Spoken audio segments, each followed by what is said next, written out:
આજરોજ સવારે 10:30 વાગ્યાના આસપાસ 4 વર્ષની બાળકી ઉમૈયાનગર ગોવાલક રોડ ઉપર આવેલું છે ત્યાં એના ફાધર સાથે રમતા રમતા ગુમ થયેલી.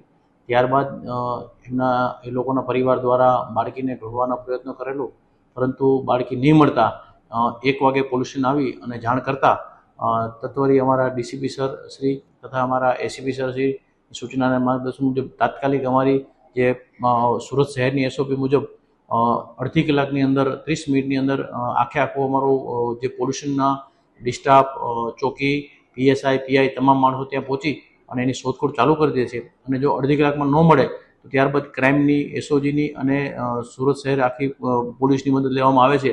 પરંતુ 1/2 કલાકની અંદર જ અમારી જે ટીમ હતી, અમારા જે પોલીસ હતી, ડિસ્ટાફ હતા, પીએસઆઈ હતા, અમે લોકો હતા, સર્વ અમારી આખી ટીમ જઈ અને બાળકીને અમે ગણતરીના મિનિટોમાં જ ગોતી લઈ અને બાળકીના મા બાપને બાળકી સુપરત કરેલી છે.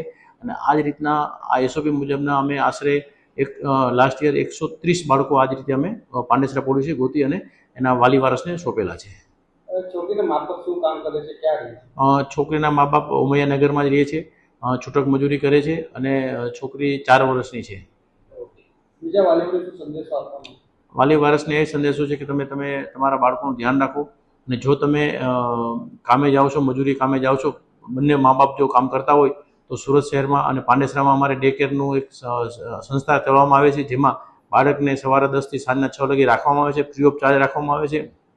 તો તમે તમારા બાળકને અત્રે આવી અને મૂકી શકો છો અને બાળકને સેફ અને ત્યાં રાખી શકાય છે. અને એ લોકો રમવાનું જમવાનું બધું જ આપે છે. તો ડે કેરમાં તમારા બાળકને સોંપી અને તમે જાઓ એવી અમારી ખાસ તમને લોકોને ભલામણ છે, જે માતા પિતાઓને.